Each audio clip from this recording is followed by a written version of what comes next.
Bonsoir à vous la team parisienne, j'espère que vous allez bien. Donc on va débriefer le match, un peu un goût amer franchement, un goût amer entre le PSG et le Bayern parce que en fin de match franchement le PSG ils ont vraiment pu faire un hold-up, ils auraient pu le faire, hein. Vraiment c'est dommage mais bon. Malheureusement voilà, le PSG s'incline 1-0 au Parc des Princes.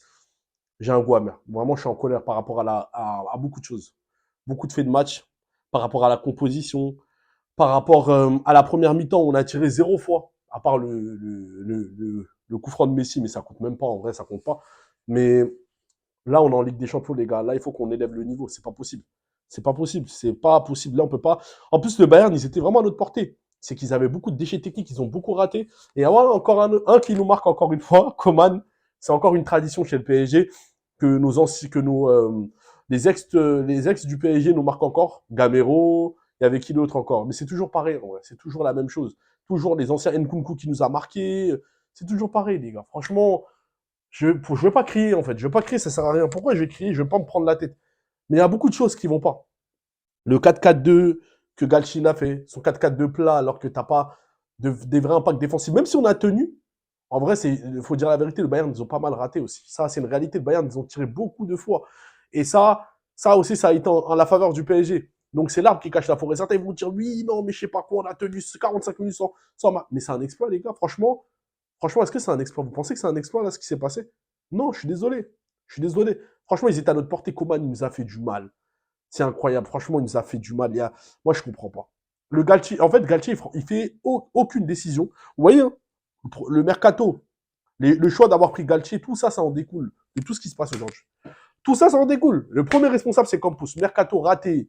Euh, Mercato raté. Ensuite, coach éclaté. Regardez la composition 4-4-2, plat, alors que tu n'as aucun joueur défensif. Tu mets Messi en attaque avec Neymar, alors que qui va être ton point d'appui, en fait? Non, mais là, parlons tactique. Qui va être ton point d'appui? Non, mais vraiment, à la fin, après, il fait sortir Hakimi pour faire rentrer, faire un milieu à 3. Pourquoi tu sors Hakimi? Justement, si tu veux faire un système à 3, mais Hakimi, beaucoup plus haut avec Nuno Mendes, et Mbappé, tu le fais rentrer par la suite pour amener beaucoup plus de panoplie en termes de jeu de profondeur. Tu as au moins 3 joueurs dans ton système de jeu. Là, tu en réduis un. Même si Zaire Emery, il a fait quand même, il a bien défendu tout ça, mais c'est pas adapté. Tu peux pas faire ça. En fait, j'ai pas compris ce qu'il a voulu essayer de faire Galtier, en fait. Je comprends pas. Son 4-4-2, on le savait d'avance que son équipe va être déséquilibrée. Tu peux pas jouer avec Messi et Neymar en attaque, en pointe. Ça n'existe pas, ça, dans le football. Ça n'existe pas. Il n'y a que au Paris Saint-Germain, on voit des choses bizarres. Il n'y a que au PSG. Ou faire un milieu à deux pivots en mettant des milieux techniques. Mais ça, il n'y a que au PSG, tu vois ça. Il n'y a que au Paris Saint-Germain. Mais franchement, à part ça, Danilo, il a fait un bon match. Moi, je trouve que Danilo, il a fait quand même un très, très bon match. Danilo, il a fait un bon match. Qui d'autre aussi? Danilo, il a fait un bon match. Ramos, franchement, il m'a surpris. Ramos, incroyable. Ramos, incroyable. Je suis choqué de Ramos. Franchement, Ramos, là, on reconnaît le Ramos de Ligue des Champions, le Ramos de 2014, qui a mis la tête là contre l'Atlético, ou même contre le Bayern, qui a été très très bon aussi en 2014, je me rappelle, même en 2017 aussi. Neymar, il a été médiocre. Vraiment, Neymar, c'est incroyable. Le nombre de ballons qu'il a perdu. Messi, pareil. Messi, bon, après, en fin de match, il a un peu apporté sa pierre à l'édifice, mais c'est faible. Les gars, c'est très faible. Le jeu, il est lent. Il est lent. On n'a pas de joueur de profondeur. Nuno Mendes, il est quand même, lui et Donnarumma, ils sont quand même à l'origine du but, parce que Donnarumma, il n'a pas su bien la capter. Ça, c'est un problème aussi. Parce que même s'il a fait un bon match, il y a des occasions comme ça, on ne peut pas rater, ça peut nous coûter cher, ça peut payer cash. On ne peut pas se permettre de faire des erreurs comme ça. Le goal, il doit être concentré du début jusqu'à la fin. Lui, il a fait un bon match, mais c'est inacceptable. Le but, c'est inacceptable. C'était arrêtable de 15 000 km. C'était arrêtable. Je suis désolé. En fait, il manquait de fermeté quand il a capté le ballon. Et pareil pour Nuno Mendes, en fait, tu vois qu'il y a un joueur qui prend un autre joueur. Pourquoi tu vas là-bas aussi? Prends. Allez, Mendes, c'est un problème dans le marquage. Et c'est pas la première fois que je vois ça.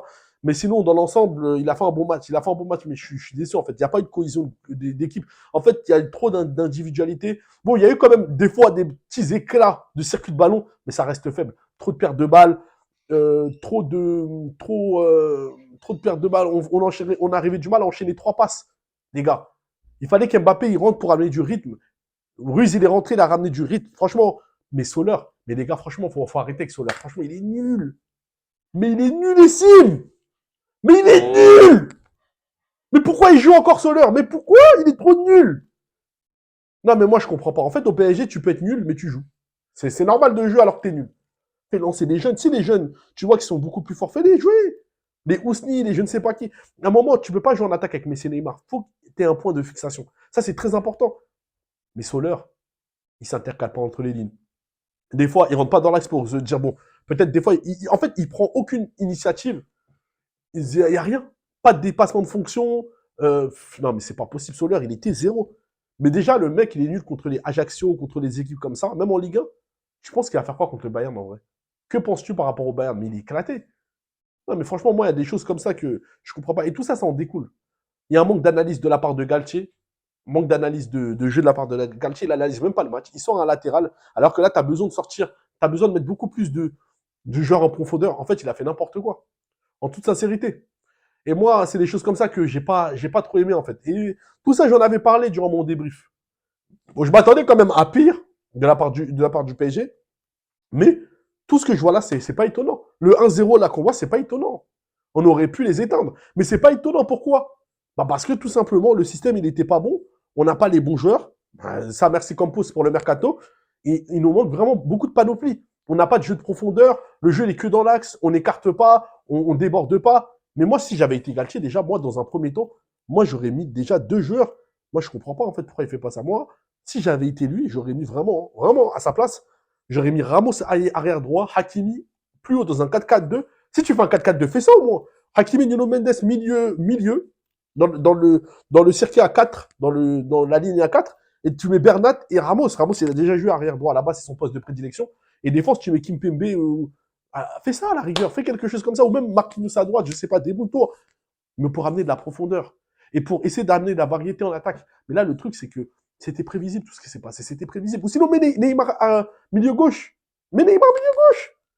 Ça va amener beaucoup plus de cohérence. Mais là, comme ça, Soler, nul. Zaïre Emery, il a fait quand même un bon match. Mais c'était pas le bon positionnement pour lui. Il est mieux dans l'axe, il est mieux quand il produit le jeu, quand il s'intercale entre les lignes. Là, ce que tu demandes à tes joueurs excentrés, c'est de pouvoir jouer dans la profondeur. C'est comment dire, de déborder, de créer de l'espace pour le latéral. Mais les gars, franchement, le foot, quand même, bon, on n'a pas la science infuse, mais on connaît quand même un minimum. En fait, Galtier, il fait des choses au pif. En plus, il a fait un 4-4-2 qu'il n'a même pas préparé. Face au Bayern, qui, eux, connaissent ces genres de systèmes, le 3-4-3, le 3-5-2, le 3-4-3, le 4-2-3-1, le 4-3-3. Eux, ils sont déjà rythmés. Mais nous, non.